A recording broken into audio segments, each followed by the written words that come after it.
आजकल युवा नेता क्या करते हैं, मोबाइल लेते हैं और किसी दोस्त को पकड़ा देते हैं। ध्यान से सुनना इस बात को।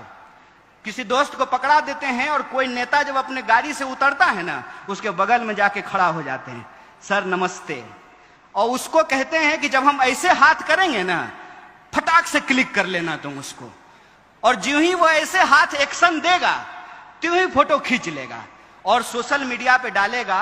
आज अमुक नेता से देश की राजनीति पर गंभीर चर्चा करने का अवसर प्राप्त हुआ है। हाथ जोड़ करके कहते हैं भाई ये मत करना, ये मत करना, ये याद रखना कि तुम्हारी राजनीति क्या है। इस देश में बाप जात पैसा चलता है मेरे भाई, बीजेपी, बाप जात पैसा। अगर बाप जात और पैसा नहीं है तो तुम्हारे पास एक ही विकल्प है, तुमको ऑथेंटिक होना पड़ेगा।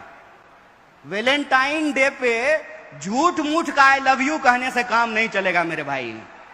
अगर प्यार करते हो तो तुम्हारे दिल में प्यार हो, और वो प्यार ऐसा हो कि वो इंसान तुमको मिले ना मिले तुम ही प्यार बन जाओ, ऐसा जज्बा तुम्हारे अंदर होना पड़ेगा। और ऐसा जज्बा अगर तुम्हारे भीतर है तो मैं तुमको एक बात कह देता हूं, कोई बाप ऐसा बच्चा नहीं पैदा किया है कि संघर्ष की कोख से पैदा होने वाले इंसान का रास्ता रोक दे। तुमको सत्य के साथ खड़ा होना पड़ेगा। फिर वो जो नेताजी के साथ तुम ऐसे फोटो खिंचा रहे हो ना, वो नेताजी अपने पीए से फोन कराएंगे कि जरा उसको बुला दो, तो तुम कहना नेताजी बाद में आते हैं, अभी हम आंदोलन करने जा रहे हैं, जरा कलेक्टर को हम स्मारक पत्र देने के लिए जा रहे हैं।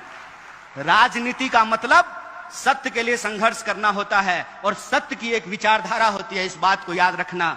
दक्षिण, वाम और मध्य के बाद के रास्ते में मैं पढ़ने के लिए नहीं कहता हूं, उसका चुनाव आप खुद करो, लेकिन कैटेगरी में मत फंसो। लेकिन एक कैटेगरी जरूर होती है, वो कैटेगरी होता है सत्य का। उस सत्य की विचारधारा पे चलो, और इस देश ने बार बार ये साबित किया है, यह देश बुद्ध की धरती है, इसीलिए यहाँ कोई भी संघर्ष हिंसा से नहीं अहिंसा से करके उस संघर्ष को जीता जा सकता है। अगर बुद्ध ने उंगली माल को संत बना दिया अपने अहिंसा से, तो तुम भी आज के उंगली माल को रास्ते पे ला सकते हो अपने संघर्ष से। बस इस बात को याद रखना।